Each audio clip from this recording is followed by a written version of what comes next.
बड़ी खबर के प्रायोजक हैं हीरा वाले, डायमंड का एक्सक्लूसिव शोरूम, लाला का बाजार, निकट घंटाघर, मेरठ। यहाँ डायमंड, लैब ग्रोन डायमंड व पोल की ज्वेलरी बहुत कम रेट पर उपलब्ध है। तो आज ही आइए और हीरा को ले जाइए अपने घर। कॉल करें 8181030381 पर। नमस्कार, रोजाना खबर में आप सभी का हार्दिक स्वागत है। मैं हूं भास्कर विभूति। जिस तरीके से नाकारा सिस्टम, भ्रष्ट प्रशासन को लेकर लगातार हम खबर दिखा रहे हैं, किस तरीके से लोगों को जान माल का बड़ा नुकसान हो रहा है। जहरीला धुआं वही लोग ले रहे हैं जो आपको वोट दे रहे हैं। सत्ता में सुशासन और लगातार शुचिता की बात होती है, लेकिन लोहिया नगर, शास्त्री नगर, काजीपुर, घोसीपुर सहित तमाम लोग जहरीला पानी पीने को विवश हैं और 18 से अधिक लोगों को कैंसर भी हो चुका है। हमारी ग्राउंड जीरो की रिपोर्टिंग बहुत लोग देख रहे हैं और मेरठ के दिग्गज भी सराह रहे हैं। सवाल यह है कि मेयर, नगर आयुक्त, अपर नगर आयुक्त की पूरी फौज बैठी है। जब कूड़े में आग लगा हुआ है और पूरे इलाके को अपने आगोश में ले चुका है, वही जहरीला धुआं लोग ले रहे हैं, तो फिर आपके बैठने, आपके मंत्री बनने और आपके विधायक बनने का क्या औचित्य है? जब हम मर ही जाएंगे, जब हम अच्छे सुशासन और अच्छे सरकार में मर ही जाएंगे, जब अच्छी व्यवस्था में, तो फिर फायदा क्या है आपके और दूसरी सरकारों में? हम लगातार सिस्टम को चोट करते हैं ताकि आप बदलिए। लगातार लोहिया नगर लैंडफिल साइट से जो डरावना सच हमने आपको दिखाया है जहरीले धुएं का, मुझे भी वहां पर आधा घंटा रहना मुश्किल हो गया। उसके बाद मुझे कई तरह की दिक्कत भी हुई। इस मुद्दे पर सीधे रूबरू होते हैं मेरठ के दिग्गज डॉक्टर आशु मित्तल से और जानते हैं कि कूड़े के जो पानी है जो जमीन में जा रहा है उसका, और लगातार कूड़े में जो आग लगी है और आबादी के तरफ लोहिया नगर बराबर में है, काजीपुर के लोग जो सांस ले रहे हैं वो किस बीमारी के चपेट में आ सकते हैं। नमस्कार डॉक्टर साहब, कैसे हैं आप? नमस्कार रोजाना खबर। लगातार जिस तरीके से लोहिया नगर के आसपास मुश्किल से 100 मीटर के दायरे में, हाफ किलोमीटर में नहीं, 100 मीटर के दायरे में Saint Francis, Satyakam international school, MSM सहित तमाम डीएवी सहित तमाम स्कूल हैं। एक सरकारी इंटर कॉलेज भी है। तमाम लोग त्राहिमाम कर रहे हैं। काजीपुर में 18 लोग कैंसर की गिरफ्त में आ चुके, अपनी जान गंवा चुके हैं। लगातार जो आग है, एनजीटी के आदेशों की खुलेआम धज्जियां उड़ रही हैं। अधिकारी अपने एसी रूम में बैठे हैं, मेयर साहब भी अपने एसी रूम में बैठे हैं। उन्हें लोहिया नगर आकर धुआं देखने का टाइम नहीं है, वो देखेगा पत्रकार। उस लैंडफिल साइट से जो जहरीला धुआं निकल रहा है उसका शरीर पर क्या इफेक्ट पड़ने वाला है, मेडिकल के टर्म में बताइए। देखिए, एक तो कभी भी कूड़ा, कोई भी कूड़ा हो तो उसमें आग तो लगनी नहीं चाहिए। अब ये आग कौन लगा रहा है?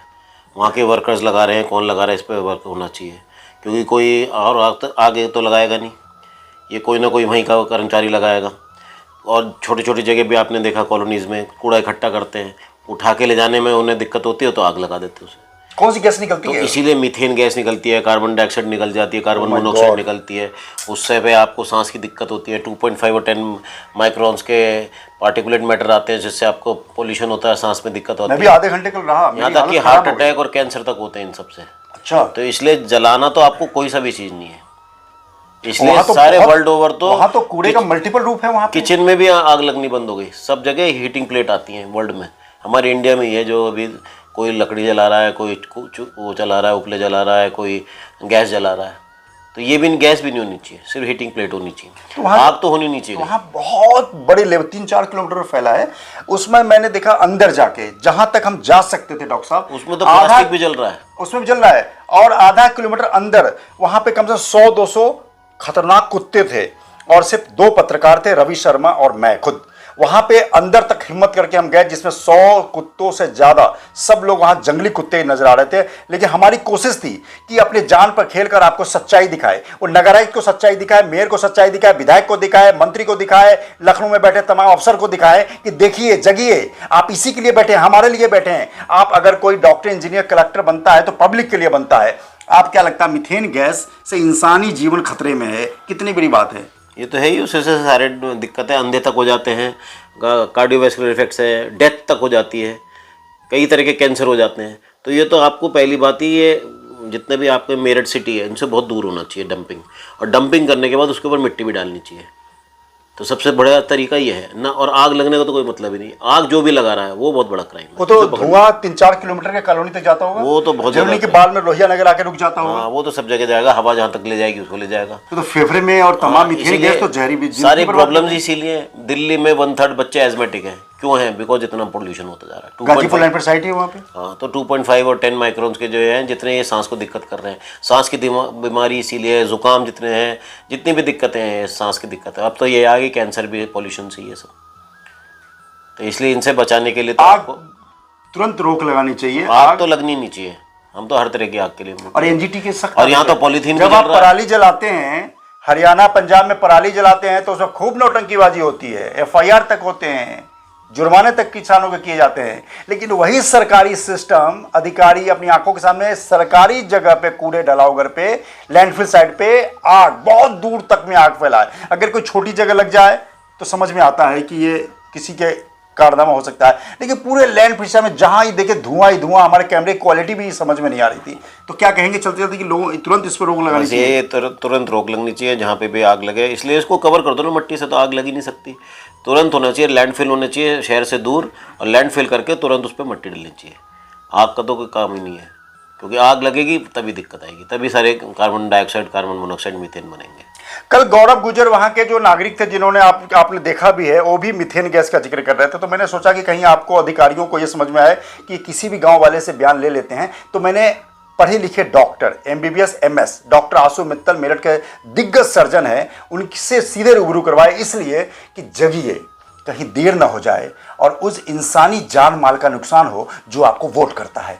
बदलिए, नहीं तो लोग आपको बदल देंगे। नमस्कार गौरव जी, एक लंबे समय से आप इस क्षेत्र में जो कूड़े के पहाड़ बना रखे हैं उसको लेकर के आंदोलनरत हैं, और आज ये दिखाई दे रहा है कि इस कूड़े में आग भी लगा दी गई है जी। आप मौके पर मौजूद हैं, क्या बताएंगे इस बारे में? लगातार हम 4-5 सालों से कूड़े के पहाड़ के लिए आंदोलन कर रहे हैं। DM साहब को, नगर आयुक्त साहब को और नगर स्वास्थ्य अधिकारी साहब को हमने ज्ञापन देने का काम किया है, और लगातार निरंतर हम इसका विरोध कर रहे हैं। हमारा गांव काजीपुर, घोसीपुर, नराड़ा, फपुंडा, जुन्नापुर, जाहिदपुर और हाजीपुर और लोहिया नगर में जितनी भी कॉलोनियां हैं, B पॉकेट हो, C हो, D हो, A हो, तमाम लोहिया नगर के वासी यहाँ पे पीड़ित हैं। और एक साल के अंदर अंदर हमारे गांव काजीपुर में 18 लोगों को कैंसर होने का काम इस कूड़े के पहाड़ के कारण हुआ है। और हमने 2 दिन इसमें धरना भी दिया था अगस्त में। और नगर आयुक्त साहब ने, जो नगर आयुक्त साहब नए आए हैं, उन्होंने यहाँ भ्रष्टाचार पकड़ा था। खाली बेड चला के, ठेकेदार जो था ये इसका कूड़ा निस्तारण प्लांट का, वो खाली बेड चला के नगर निगम से पैसे हटने का काम कर रहा था। नगर निगम को बेवकूफ़ बनाने का काम कर रहा है, और हमारे क्षेत्र की जनता को जो कैंसर होने का काम है, सबसे बड़ा घातक जो बीमारी दे रहा है वो एक कूड़े का पहाड़ दे रहा है। जब किसान भाई पे पराली जलाने पे मुकदमा हो सकता है, तो ये कूड़े के पहाड़ में जो निरंतर 15-20 दिन से आग लग रही है, बारिश के कारण आग बुझी थी, लेकिन 3 दिन से फिर लगने का काम हो रहा है। तो इन नगर निगम के भ्रष्ट अधिकारियों पे, नगर निगम के कर्मियों पे, इस नगर निगम पे मुकदमा क्यों नहीं हो पा रहा? दोहरी कानून व्यवस्था क्यों? ये जो आग लग रही है, इससे उत्पन्न धुएं से क्या फर्क पड़ रहा है लोगों पर? इससे जो आग लग रही है, गले में खराश हो रही है, आंखों में जलन हो रही है कूड़े के पहाड़ के कारण, और इससे मीथेन गैस निकलने का काम होता है, जो मानव जाति को बहुत बड़ी हानि पहुंचाता है। उससे पंडित बख्शीदास इंटर कॉलेज है हमारा बराबर में, 800 छात्र आए हैं। प्रिंसिपल साहब बहुत परेशान है, बच्चे चक्कर खा खा गिरने का काम करते हैं, वो पढ़ाई नहीं कर पा रहे, सांस नहीं ले पा रहे, पानी पी पी के उनके पेट में इन्फेक्शन हो रहा है, दर्द हो रहा है, और उनके पेट में पथरी होने का हो रही है, और उसका ऑपरेशन हो रहा है। वो अपनी पढ़ाई नहीं कर पा रहे, उनका जीवन भी अंधकार में और भविष्य भी अंधकार में है। अभी हाल फिलहाल में भी आप बता रहे थे कि कुछ आंदोलन करने जा रहे हैं। इसमें हम 19 तारीख को भूख हड़ताल पे बैठने वाले थे, लेकिन जो हमारे पड़ोसी देश के कारण जो तनातनी थी, उसमें हमने पीछे डेट कर दी है। डेट घोषित करेंगे अपने साथियों से, अपने जो कार्यकर्ता हैं अपने साथियों से बात करके डेट घोषित करेंगे। उसमें हम भूख हड़ताल में बैठने का काम करेंगे, आमरण अनशन करने का काम करेंगे, क्योंकि अगर क्षेत्र की जनता, अगर जनहित में अगर लोग ही जिंदा नहीं रहेंगे तो ऐसे पैसे का, ऐसे जीवन का क्या फायदा? इसमें जनप्रतिनिधियों, विशेष रूप से मेयर और यहाँ के पार्षद, वो क्या एक्शन ले रहे हैं? वो उनकी दृष्टि से जो घोटाला या जो चीज चल रही है, अनियमितता चल रही है, उन पर पड़ रही है या नहीं पड़ रही है? जितने भी मौजूदा सरकार के जनपद प्रतिनिधि हैं, पार्षदगण हैं और मेयरगण हैं, और हमारे क्षेत्र के मंत्री विधायक हैं, बड़े बड़े नेता हैं, और जो नगर स्वास्थ्य अधिकारी है, नगर निगम के स्वास्थ्य अधिकारी हैं, वो भ्रष्ट है। इस टाइम पैसा कमाने में लगे हुए हैं, उन्हें लोगों की जीवन से कोई मतलब नहीं है। वो केवल और केवल कागजों में काम करके पैसा कमाने का काम कर रहे हैं। सब मिले हुए हैं, कोई भी जनता के हित की काम नहीं कर रहा, सब। लेकिन जनप्रतिनिधियों का काम तो केवल जनता के हितों की रक्षा करना होता है। तो क्या यहाँ पर भी ऐसा हो रहा है? यहाँ पे तो उल्टा हो रहा है। वो तो लोगों में जहर घोलने का, हमारे क्षेत्र में जहर घोलने का काम कर रहे हैं। जनप्रतिनिधि लोगों को मारने का काम कर रहे हैं। उन्हें लोगों के जीवन से कोई मतलब नहीं है, उन्हें केवल पैसा चाहिए। लोगों की मौत पे पैसा कमाने का काम कर रही है क्षेत्र में।